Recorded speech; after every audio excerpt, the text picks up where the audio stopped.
আচ্ছা, কেমন হয় বলেন তো? ঢাকার ভিতরে এত সুন্দর একটা জায়গায় আপনারা আনলিমিটেড থাকতে পারবেন এবং বাচ্চাদের খেলাধুলা আনলিমিটেড, আর এত সুন্দর একটা পরিবেশ, তারপর সুইমিং করতে পারবেন, এমনকি বড়রা খেলাধুলাও করতে পারবেন।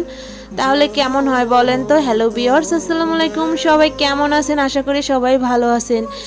এই জায়গাটার কিছু ভিডিও পোস্ট করার পর আপনারা অনেকেই কমেন্ট করেছেন, আপু এটা কোন জায়গা, কোথায় একটু ফুল ডিটেলসটা দেন। তাই চিন্তা করলাম আজকে আপনাদেরকে ফুল ডিটেলসটা দিয়ে আমি ভিডিওর মাঝে বলে দেব সম্পূর্ণ লোকেশনটা। তাহলে এই যে দেখেন, এটা ছিল আমার ঈদের তৃতীয় দিনের ভিডিও।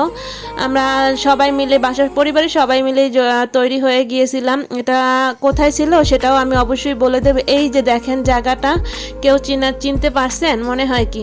এটা ছিল মিরপুর 1 সনি হলের একদম পাশেই, মল্লিকা টাওয়ারের একদম 17 তলায়। তারপর প্রথমে এটায় ঢোকার পরে এখান থেকে টিকিট কাটতে হবে।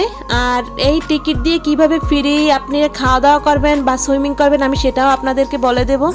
তারপর লিফট আসবে, লিফটে করে আপনাদেরকে একদম 17 তলার উপরে এভাবে নিয়ে যাবে।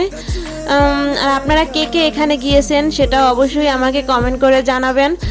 আর কে না গিয়ে থাকলে তাও জানাবেন। এই যে ঢোকার পরে এত সুন্দর একটা প্লেস, তারপরে দেখেন এখানে অনেক সুন্দর একটা জায়গা, আপনারা ছবি তুলতে পারবেন, ভিডিও করতে পারবেন, এমনকি খুব সুন্দর পরিবেশটাই যে ইনফ্লেটিভ একদম সুইমিং পুল 17 তলার উপরে, পাশে কোনো ছিল না, এর জন্য এইটাকে এইরকম ইনফ্লেটিভ সুইমিং পুল বলা হয়েছে। যাই হোক, এটা কিন্তু ঢাকায় প্রথম। তারপর আমরা দুপুরের দিকে চলে গিয়েছিলাম, কারণ আমার ছেলেটা গোসল করবে, এই কারণে। তারপর ওই যে সুইমিং পুলের যে গার্ডে আছে তার কাছ থেকে একদম টিকিট জমা দিয়ে তারপর ওই যে আমার ছেলেটা নামলো।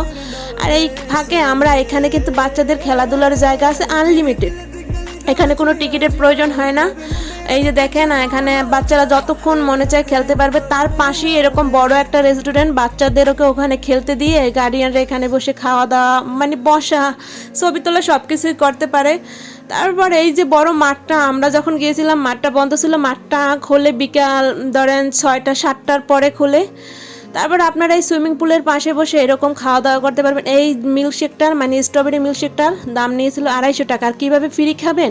ওই যে টিকিট কাটলেন না, সেই টিকিটের এক একটা টিকিট 200 টাকা করে, সেই একটা 200 টাকার একটা টিকিট দিলে আর 50 টাকা ফুরালে আপনারা এরকম জুস খেতে পারবেন। বাই সুইমিং করলেও আপনারা ওইটা টিকিটটা দিয়ে প্লাস মাইনাস করতে পারবেন, কোনো সমস্যা নাই। আগে সুইমিংয়ের টাকা ছিল 300 টাকা করে 1 ঘন্টা, আর এখন ঈদের কারণে 450 টাকা করে করেছে। তারপরে ঈদ শেষ হয়ে গেলে হয়তো আবার 350 টাকা করবে। তারপর এখানে দেখেন কত সুন্দর ছবি তোলার একটা জায়গা। সন্ধ্যার পরে এই লুকটা আরও বেশি ভালো ছিল।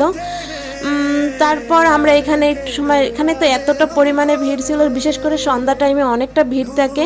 আর সন্ধ্যা টাইমে এখানে লুকটা অনেকটা বেশি ভালো লাগে, তো যার জন্য সন্ধ্যা টাইমে এখানে লুকটা বেশি ভিড় থাকে। তারপর আমরা এখান থেকে বের হয়ে আসার সময় দেখেন কি পরিমাণে ভিড় ছিল। আমি ভিডিও করলাম, তাই দেখে একটা ভাই আবার একটু হাই হ্যালো দিল।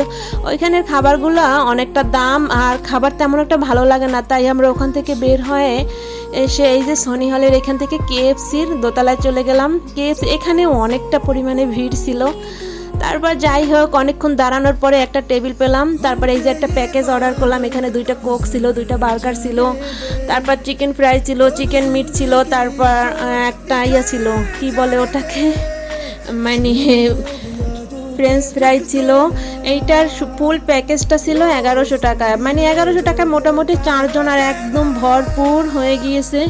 তারপর এখান থেকে খাওয়া দাওয়া শেষ করে আমরা রাত্রে বাসায় চলে আসলাম। কেমন লাগলো ভিডিওটা সবাই জানাবেন। সবাই ভালো থাকবেন। আল্লাহ হাফেজ, আসসালামু আলাইকুম।